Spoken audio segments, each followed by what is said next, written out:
Hello family, welcome back to Revu's kitchen. ಇವತ್ತು ನಿಮಗೋಸ್ಕರ ನಾನು ತಂದಿದ್ದೀನಿ ಒಂದೊಳ್ಳೆ ಬಿಸ್ಕೆಟ್ ರೆಸಿಪಿ. ಇದು ಕೊಬ್ಬರಿ ಬಿಸ್ಕೆಟ್. ಇದನ್ನು ತುಂಬಾ ಸುಲಭವಾಗಿ ಮಾಡ್ಕೋಬೋದು ಮತ್ತು ಇದು ಮನೇಲಿ ಎಲ್ಲರಿಗೂ ಕೂಡ ತುಂಬಾ ಇಷ್ಟ ಆಗುವಂತಹ ಬಿಸ್ಕೆಟ್. ನೋಡಿ, ಇದಕ್ಕೆ 2 ಕಪ್ ಮೈದಾ, 1 ಕಪ್ ಡೆಸಿಕೇಟೆಡ್ ಕೊಕೊನೆಟ್ ಪೌಡರ್. ಇದು ಎಲ್ಲ ಕಡೆ ಸಿಗುತ್ತೆ.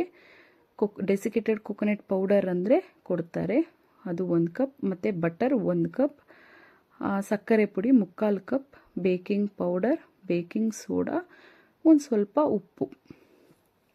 ಇಷ್ಟೇ ಇದಕ್ಕೆ. ಇವಾಗ ನಾವು ನಮ್ಮ OTGನ ಪ್ರೀ ಹೀಟ್ ಮಾಡ್ಕೊಳ್ಳೋಣ 10 ಮಿನಿಟ್ಸ್ಗೆ. ಮತ್ತು 180 ಡಿಗ್ರಿ ಸೆಲ್ಸಿಯಸ್ಸು ಹಾಗೂ ಮೇಲೆ ಕೆಳಗಡೆ 2 ಸೈಡು ಬಿಸಿ ಆಗೋ ಥರ ಸೆಟ್ ಮಾಡಿಟ್ಕೊಂಡಿದ್ದೀನಿ. ಇವಾಗ ನಾನು ನಿಮಗೆ ಇವತ್ತು ಓವನ್ ಇಲ್ಲದೆ ಇರೋರಿಗೂ ಕೂಡ ತೋರಿಸ್ತಾ ಇದ್ದೀನಿ. ಒಂದು ಕಡಾಯಿ ಇಟ್ಕೊಂಡು ಅದಕ್ಕೆ ಒಂದು ಸ್ಟ್ಯಾಂಡ್ ಹಾಕಿ ಅದಕ್ಕೆ ಕರೆಕ್ಟಾಗಿರೋದೊಂದು ಲಿಡ್ನ ಇಟ್ಕೊಳ್ಳಿ. ಈ ಥರ ಮುಚ್ಚಿ ಮೀಡಿಯಮ್ ಟು ಲೋ ಫ್ಲೇಮಲ್ಲಿ ನಾವು ಅದನ್ನು ಹೀಟ್ಗೆ ಇಟ್ಬಿಡೋಣ. ಇವಾಗ ನಾವು ಒಂದು ಟ್ರೇ ತಗೊಂಡು ನಾವೇನು ಬೇಕ್ ಮಾಡ್ತೀವಿ ಆ ಟ್ರೇ ತಗೊಂಡು ಅದಕ್ಕೆ ಗ್ರೀಸ್ ಮಾಡ್ಕೊಳ್ಳೋಣ. ಇದಕ್ಕೆ ಅನ್ಸಾಲ್ಟೆಡ್ ಬಟರ್ ತಗೊಂಡಿದ್ದೀನಿ ನಾನು. ಒಂದು ಮಿಕ್ಸಿಂಗ್ ಬೌಲ್ಗೆ ಬಟರ್ ಹಾಕ್ಕೊಳ್ಳೋಣ. ನೀವು ಸಾಲ್ಟೆಡ್ ಬಟರ್ ಆದರೆ ನೀವಿಲ್ಲೇನು ಸಾಲ್ಟ್ ತಗೊಂಡಿದ್ದೀರಲ್ಲ ಅದನ್ನು ಸ್ಕಿಪ್ ಮಾಡ್ಕೊಳ್ಳಿ. ಇವತ್ತು ನಿಮಗೆ ನಾನು ಒಂದು ವಿಸ್ಕರಲ್ಲಿ ಹೇಗೆ ಮಾಡ್ಕೊಳ್ಳೋದು ಅಂತ ತೋರಿಸ್ತಾ ಇದ್ದೀನಿ. ನೋಡಿ, ಈ ಥರ ನೀಟಾಗಿ ಮಿಕ್ಸ್ ಮಾಡ್ಕೊಬೇಕು. ಮೊದಲಿಗೆ ಬೆಣ್ಣೆ, ನಿಮಗೆ ಬೆಣ್ಣೆ ರೂಮ್ ಟೆಂಪ್ರೇಚರಲ್ಲಿ ಇರಬೇಕು. ಹಾಗೂ ಇವತ್ತು ನಾನು ನಿಮಗೆ ವೆನಿಲಾ ಎಸೆನ್ಸ್ ಹಾಕ್ಕೊಳ್ದೆ ಮಾಡೋದು ತೋರಿಸ್ತಾ ಇದ್ದೀನಿ. ಏಕೆಂದರೆ ನಾವಿಲ್ಲಿ ಬಟರ್ ತಗೊಂಡಿರೋದ್ರಿಂದ ನಮಗೆ ವೆನಿಲಾ ಎಸೆನ್ಸ್ ಅವಶ್ಯಕತೆ ಇರಲ್ಲ. ನಮಗೆ ಬಟರ್ ಮತ್ತು ನಾವೇನು ಕೋಕೋನೆಟ್ ಪೌಡರ್ ತಗೊಂಡಿದ್ದೀವಲ್ಲ ಅದರ ಫ್ಲೇವರ್ ನಮಗೆ ತುಂಬ ಚೆನ್ನಾಗಿ ಬರುತ್ತೆ. ಸೊ ನೀವು ವೆನಿಲಾ ಎಸೆನ್ಸ್ ಹಾಕ್ಕೋಬೇಡಿ. ನೋಡಿ, ಇವಾಗ ಸಕ್ಕರೆ ಪುಡಿ ಹಾಕ್ಕೊತಾ ಇದ್ದೀನಿ. ನಮಗೆ ಬೆಣ್ಣೆ ಕಲರ್ ಚೇಂಜ್ ಆಗೋವರೆಗೂ ನಾವು ಅದನ್ನು ಚೆನ್ನಾಗಿ ವಿಸ್ಕ್ ಮಾಡ್ಕೊಳ್ಳೋಣ. ಆಮೇಲೆ ಶುಗರ್ ಪೌಡರ್ ಹಾಕಿ ಅದು ಕೂಡ ನಮಗೆ ಬೆಣ್ಣೆಗೆ ಚೆನ್ನಾಗಿ ಮಿಕ್ಸ್ ಆಗೋ ಥರ ಈ ಥರ ಚೆನ್ನಾಗಿ ಬೀಟ್ ಮಾಡ್ಕೊಳ್ಳೋಣ. ನಾವು ಹಾಕಿರೋದು ಡಬ್ಬಲ್ ಆದಂಗೆ ಮತ್ತು ಕಲರ್ ತುಂಬ ಲೈಟ್ ಆಗೋ ಥರ ನಾವು ಚೆನ್ನಾಗಿ ಮಿಕ್ಸ್ ಮಾಡ್ಕೊಳ್ಳೋಣ.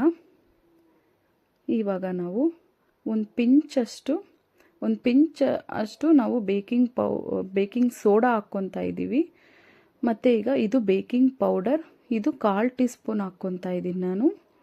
ಈಗ ಒಂದು ಪಿಂಚಷ್ಟು ಸಾಲ್ಟ್ ಹಾಕ್ಕೊಂಡು ಇದನ್ನು ಕೂಡ ನೀಟಾಗಿ ಮಿಕ್ಸ್ ಮಾಡ್ಕೊಳ್ಳೋಣ ಎಲ್ಲ ಕಡೆ ಆಗೋ ಥರ. ಈಗ ನಾವು ಮೈದಾ ಹಾಕ್ಕೊತಾ ಇದ್ದೀವಿ. 2 ಕಪ್ಪಲ್ಲಿ ಮೊದಲಿಗೆ 1 ಕಪ್ ಹಾಕ್ಕೊಳ್ಳೋಣ. ನೀಟಾಗಿ ಮಿಕ್ಸ್ ಮಾಡ್ಕೊಳ್ಳಿ. ನಮಗೆ ಬೆಣ್ಣೆ ಎಲ್ಲ ಕಡೆನೂ ಹೋಗೋ ಥರ ಮಿಕ್ಸ್ ಮಾಡ್ಕೊಳ್ಳೋಣ. ಚೆನ್ನಾಗಿ ಕಲಿಸ್ಕೊಳ್ಳಿ. ಈಗ 2ನೇ ಕಪ್ ಮೈದಾ ಹಾಕ್ಕೊತಾ ಇದ್ದೀವಿ. ಇದ್ರ ಜೊತೆಗೇ ನಾವು ಡೆಸಿಕೇಟೆಡ್ ಕೊಕೊನೆಟ್ ಪೌಡ್ರು ಕೂಡ ಹಾಕ್ಕೊಳ್ಳೋಣ. ಅದನ್ನು ಕೂಡ ನೀಟಾಗಿ ಮಿಕ್ಸ್ ಮಾಡ್ಕೊಳ್ಳೋಣ. ಇದು ತುಂಬಾ ಸುಲಭವಾಗಿ ಈ ಬಿಸ್ಕೆಟ್ನ ಮಾಡ್ಕೋಬೋದು. ಇದೇ ಅಲ್ಲ, ಎಲ್ಲ ಬಿಸ್ಕೆಟ್ನು ಕೂಡ ನಾವು ಮನೆಯಲ್ಲಿ ಸುಲಭವಾಗಿ ತುಂಬಾ ಹೆಲ್ದಿಯಾಗಿ ಮಾಡ್ಕೋಬೋದು. ನಾವು ಮನೇಲಿ ಎಷ್ಟು ಚೆನ್ನಾಗಿ ಮಾಡ್ಕೊತೀವಿ, ಬೆಣ್ಣೆ ಎಲ್ಲ ಹಾಕಿ. ನಾವು ಅದೇ ಬೇಕ್ರಿಲಿ ತಗೊಂಡ್ರೆ ಅವರು ಬರೀ ವನಸ್ಪತಿ ಅನ್ನೋದು ಹಾಕಿರ್ತಾರೆ. ಸೊ ಅದು ನಮಗೆ ಹೆಲ್ತ್ಗೆ ಒಳ್ಳೆಯದಲ್ಲ. ನೋಡಿ, ಇವಾಗ ನಾನು ವಿಸ್ಕರ್ ಎತ್ತಿಟ್ಬಿಟ್ಟು ಕೈಯಲ್ಲೇ ಕಲಿಸ್ಕೊತಾ ಇದ್ದೀನಿ. ನೀಟಾಗಿ ನಮ್ಮ ಕೈಯಲ್ಲಿರೋ ಹೀಟ್ಗೆ ಅದು ಬೆಣ್ಣೆ ಅನ್ನೋದು ಮೆಲ್ಟ್ ಆಗುತ್ತೆ. ಆ ರೀತಿ ನೀಟಾಗಿ ಕಲಿಸ್ಕೊಳ್ಳೋಣ. ನೀವು ಸ್ವಲ್ಪ ಇವಾಗ ಚಳಿ ಇರೋದ್ರಿಂದ ಬೆಣ್ಣೆ ಬೇಗ ಮೆಲ್ಟ್ ಆಗಲ್ಲ. ಸೊ ಅದಕ್ಕೋಸ್ಕರ ಒಂದು ಸ್ವಲ್ಪ ಬೆಚ್ಚಗಿರೋ ಹಾಲು ಹಾಕ್ಕೊಳ್ಳೋಣ. ನೋಡಿ, ನಮಗೆ ಕಲಿಸುವಾಗಲೇ ಗೊತ್ತಾಗುತ್ತೆ ಇದು ತುಂಬ ಪುಡಿ ಆಗುತ್ತೆ, ನಮಗೆ ನಾವು ಬಿಸ್ಕೆಟ್ ಮಾಡ್ಕೊಳಕ್ಕಾಗಲ್ಲ ಅಂತ ಗೊತ್ತಾದಾಗ ಅದಕ್ಕೆ ಒಂದೇ ಒಂದು ಸ್ಪೂನಷ್ಟು ಬೆಚ್ಚಗಿರೋ ಹಾಲು ಹಾಕ್ಕೊಳ್ಳೋಣ. ಇದು ಆಪ್ಷನ್ನು. ನಿಮಗೆ ಹಾಲು ಬೇಡ ಅಂದರೆ ಬೇಕಾದರೆ ಇನ್ನೊಂದು ಸ್ವಲ್ಪ ಬೆಣ್ಣೆನೇ ಹಾಕ್ಕೊಂಡು ಕಲಿಸ್ಕೊಳ್ಳಿ. ನೋಡಿ ಈ ಥರ ಡೋ ರೆಡಿ ಆಗುತ್ತೆ. ಇದು ಚಪಾತಿ ಹಿಟ್ಟು ಥರನೇ ಇರುತ್ತೆ, ಬಟ್ ಇನ್ನೊಂದು ಸ್ವಲ್ಪ ಸಾಫ್ಟಾಗಿರುತ್ತೆ. ಯಾಕೆಂದರೆ ನಾವು ಬೆಣ್ಣೆ ಜಾಸ್ತಿ ಹಾಕಿರ್ತೀವಲ್ಲ, ಸೊ ಸ್ವಲ್ಪ ಸಾಫ್ಟಾಗಿರುತ್ತೆ. ಈ ಡೋನ ನೀವು ಫ್ರಿಜ್ಜಲ್ಲಿ ಬೇಕಾದರೆ ಇಟ್ಕೊಂಡು ಒಂದು 3-4 ಡೇಸ್ ಸ್ಟೋರ್ ಮಾಡಿಕೊಂಡು ಬೇಕಾದರೂ ಯೂಸ್ ಮಾಡ್ಕೋಬೋದು. ನೋಡಿ ಒಂದೇ ಮೆಜರ್ಮೆಂಟಲ್ಲಿ ನಾವು ಉಂಡೆಗಳನ್ನ ರೆಡಿ ಮಾಡ್ಕೊತಾ ಇದ್ದೀವಿ. ತುಂಬಾ ಸುಲಭವಾಗಿ ಮಾಡ್ಕೋಬೋದು. ನೋಡಿ ಇವಾಗ ಸ್ವಲ್ಪ ನಾನು ಕೊಕೊನೆಟ್ ಪೌಡ್ರ್ ತೊಗೊಂಡಿದ್ದೀನಿ ಒಂದು ಪ್ಲೇಟ್ಗೆ. ನಾವು ಈ ಥರ ಕೈಯಲ್ಲಿ ಒತ್ತಿ ಅದನ್ನು ಈ ಥರ ಬಿರುಕ್ಬಿಟ್ಬಿಡುತ್ತೆ ಅಂತ ನೀವೇನು ಇದು ಮಾಡ್ಕೋಬೇಡಿ. ಅದು ಹಂಗಿದ್ರೇ ಒಳ್ಳೆ ಕ್ರಿಸ್ಪಿಯಾಗಿ ಆಗುತ್ತೆ. ನೋಡಿ ಸ್ವಲ್ಪ ಕೊಕೊನೆಟ್ ಪೌಡರ್ ಅದ್ದಿ ನಾವು ಟ್ರೇಗೆ ಜೋಡಿಸ್ಕೊಳ್ಳೋಣ.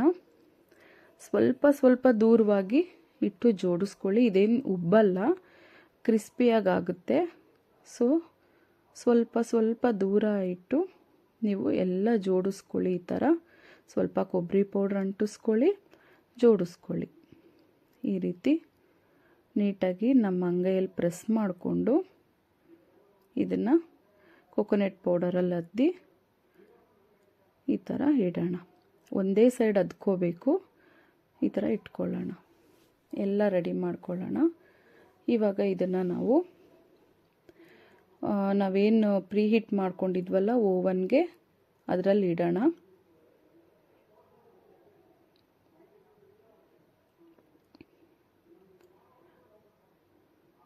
ಇದು ಬರೀ 10 ಮಿನಿಟ್ಸ್ ಸಾಕು, ನಮಗೆ ಒಳ್ಳೆ ಕಲರ್ ಬಂದ್ಬಿಡುತ್ತೆ. 10 ಮಿನಿಟ್ಸ್ ಇಟ್ಕೊಳ್ಳಿ.